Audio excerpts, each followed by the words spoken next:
Seorang muslim akan selalu merasa tenang menjalani kehidupan dunia ini. Salah satu sebab utamanya karena dia yakin ada kehidupan hari kemudian. Kehidupan dunia ini sebentar.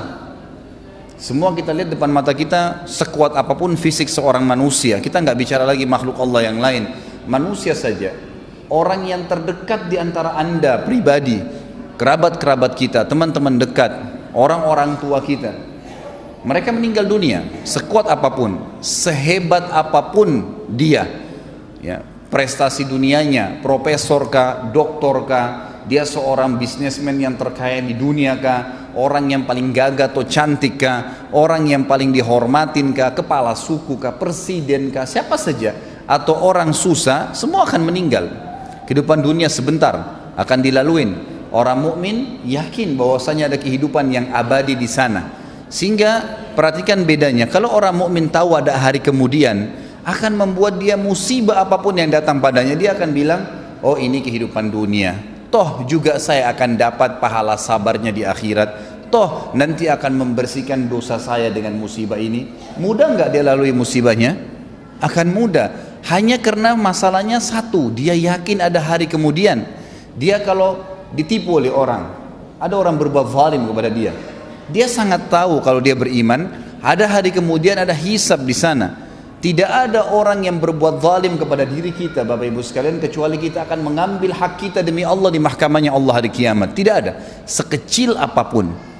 Jadi dalam tafsir ayat wa may ya'mal mithqala dzarratin khairan yara, siapa yang berbuat kebaikan sebesar biji sawi dia akan lihat hari kiamat. Kata ulama, dihadirkan di depannya tempat dia lakukan pada saat itu, jenis pekerjaannya, waktunya, seperti dia melihat sebuah cuplikan film yang dia lihat bagaimana dia melakukannya, dan dia ingat wa may ya'mal mithqala dzarratin syarran yara, dan siapa yang berbuat keburukan sekecil biji sawi pun dia akan lihat pada hari kiamat tempatnya, kapan dia lakukan, siapa yang sedang dia jahati, dan seterusnya akan diperlihatkan pada hari kiamat.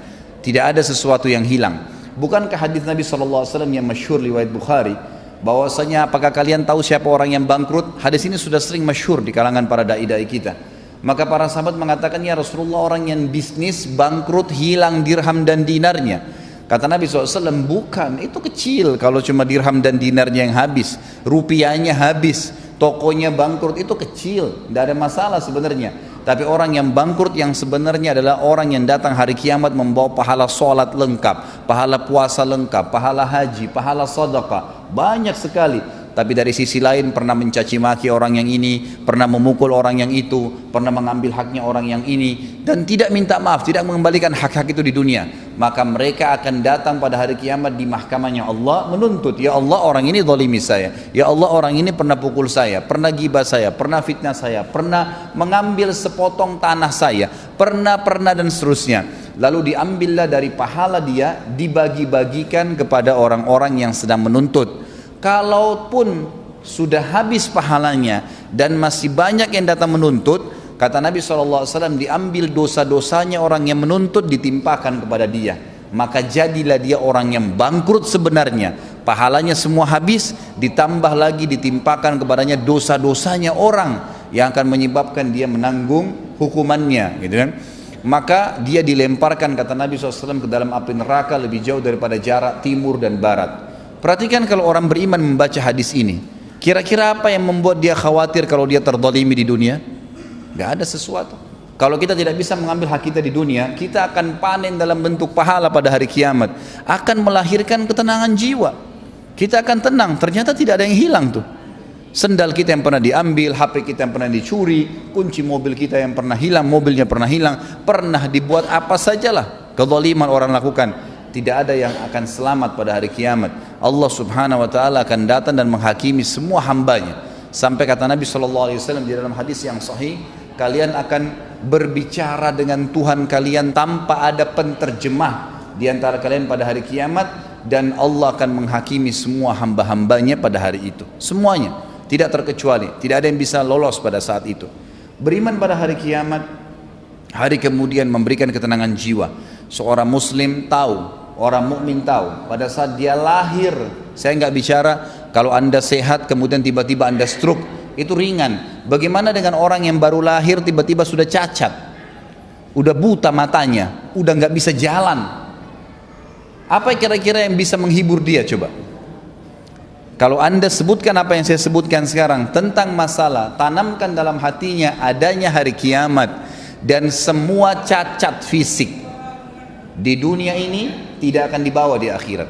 Tidak akan dibawa di akhirat. Karena fisik yang kita pakai sekarang hanya sebatas di dunia. Hanya sebatas di dunia. Hadis Nabi SAW riwayat Bukhari yang berbunyi, kata Nabi SAW, jasad kalian akan dimakan oleh tanah, ya, kecuali tulang ekor kalian yang darinya Allah akan membangkitkan kalian pada hari kiamat, ya, akan dibangkitkan. Allah akan turunkan hujan yang akan menetesi setiap tulang ekor tersebut dan akhirnya kalian tumbuh seperti tumbuhnya tanaman, dan Allah membuatkan fisik yang baru. Fisik yang baru. Apa kata Nabi SAW? Semua laki-laki Allah akan berikan fisik seperti ayahnya Adam, 60 siku ke langit. Jadi fisik yang kita pakai sekarang ini cuma sebentar di dunia. Mau cacat, mau sempurna, mau gagah, mau cantik, itu sebentar duniawi. Di akhirat kita akan punya fisik baru. Posternya semua laki-laki seperti Nabi Adam, 60 siku ke langit artinya 27,5 meter. Dan semua perempuan 40 siku ke langit artinya 17,5 meter. Semua sama. Yang kafir dan beriman akan sama fisiknya. Akan diberikan fisik yang baru oleh Allah Subhanahu wa ta'ala. Kira-kira terhibur nggak orang yang bangun lahir dalam keadaan stroke atau lahir dalam keadaan cacat kalau kita mengatakan ini cuma di dunia? Atau dia mengatakan oh ini cuma di dunia saya laluin. Pada saat saya meninggal setiap detik bisa datang malaikat maut, maka saya akan meninggalkan jasad ini dan saya akan mendapatkan jasad yang baru. Nggak ada masalah bagi dia. Beriman kepada hari kiamat itu akan mendatangkan ketenangan jiwa bagi seseorang. Juga dari sisi yang lain, dia tidak akan bergantung dengan dunia. Dia akan meninggalkan dunia ini, dia jadikan dunia ini di belakangnya. Ulama sudah sepakat mengatakan, siapa yang mendahulukan akhirat dalam kehidupannya, maka dunianya akan ikut. Dan siapa yang mendahulukan dunianya, maka akhiratnya akan luput. Hilang akhirat itu. Tidak bisa. Coba anda fokus ke masalah akhirat. Azan, sholat. Waktunya puasa, puasa. Waktunya baca Al-Quran, baca Al-Quran. Berzikir, berzikir. Pokoknya ibadah. Waktunya sedekah, ya bersedekah. Semuanya dahulukan masalah akhirat. Maka dunia kita akan datang dengan sendirinya. Dimudahkan oleh Allah Subhanahu Wa Taala. Dimudahkan dengan sangat mudah. Allah Subhanahu Wa Taala datangkan dari belakang dia. Tapi orang subhanallah yang kejar dunia, sibuk dengan meetingnya, lupa dengan sholatnya dilewatkan. Ya subhanallah, bisa dia dahulukan meeting dengan partner bisnis daripada bertemu dengan Allah Subhanahu wa ta'ala, yang kalau dia bahasakan bahasa kantor sama saja dia sedang absen dengan Allah. Sebenarnya pada saat itu pencipta langit dan bumi yang memberikan kepada dia ruh, yang ciptakan jasadnya, yang mengizinkan hidungnya bisa menarik oksigen sehingga dia bisa hidup, ditinggalkan hanya dengan urusan dunia? Nggak mungkin. Tapi orang kalau yakin dengan hari kiamat, dia tahu ada Allah SWT akan menghisab pada saat itu, dia akan lebih mendahulukan masalah akhiratnya. Dunia akan jadi kecil bagi dia. Seorang mukmin pada saat punya rumah besar terus tiba-tiba jadi rumah kecil, nggak masalah buat dia. Nggak masalah buat dia, nggak ada masalah karena semua yang dia tahu dunia sebentar, gitu kan? Sisi yang lain lagi, orang yang beriman kepada hari kiamat ini akan termotivasi jemaah sekalian untuk melakukan amal-amal saleh, sibuk dengan amal saleh. Nggak ada waktu bagi dia untuk berbuat dosa. Ingat, setiap dosa yang kita lakukan, kalau berhubungan dengan Allah Subhanahu wa ta'ala, zina, tidak sholat, syirik, berhubungan dengan Allah Subhanahu wa ta'ala langsung, kita taubat kepada Allah, Allah ampuni. Tetapi perbuatan dosa itu akan mendatangkan konsekuensi dari Allah. Hukumannya ada, pembersihan dosa itu. Kalau orang mukmin tahu ini, anda sebagai orang yang beriman tahu bahwasanya setiap dosa yang saya lakukan akan ada konsekuensi hukumnya, anda tidak akan melakukannya.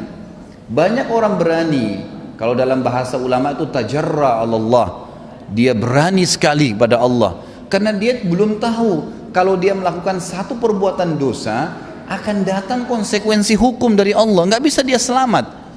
Umumnya kata ulama, kalau telinganya melakukan perbuatan masalah, matanya melihat yang haram, hidungnya menghirup yang haram, lisannya mengucapkan kalimat yang haram, bibirnya mungkin mencium sesuatu yang diharamkan, tangannya menjamah yang haram, kepalanya diletakkan pada yang haram, kemaluannya diletakkan pada yang haram, kakinya melangkah pada tempat yang haram, pasti di anggota-anggota tubuh ini Allah datangkan hukuman.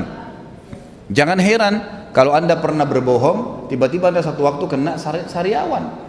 Itu sudah umum kata ulama kalau berhubungan dengan Allah subhanahu wa ta'ala. Atau bisa Allah datangkan musibah yang lain.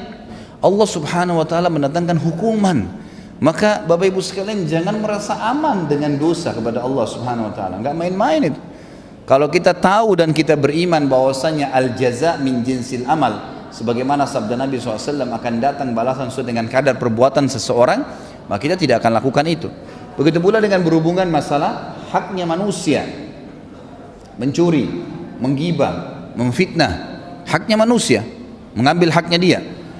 Kalau kita tidak kembalikan, mungkin karena kita anggap kita orang hebat, punya strategi, punya cara untuk menipu orang, atau punya ilmu, atau punya kedudukan, lalu kemudian kita menindas orang lain, orang itu tidak bisa menuntut.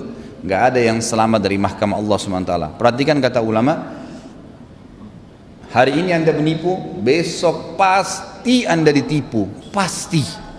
Hari ini Anda berbohong, besok Anda akan dibohongi. Hari ini Anda menggunjing, lusa dan kapanpun waktu yang Anda akan digunjing dengan orang. Balasan akan datang sesuai dengan kadar perbuatan. Itu di dunia ya, belum akhirat. Kalau dia tidak taubat akan datang hukuman yang berat di hari kiamat nanti.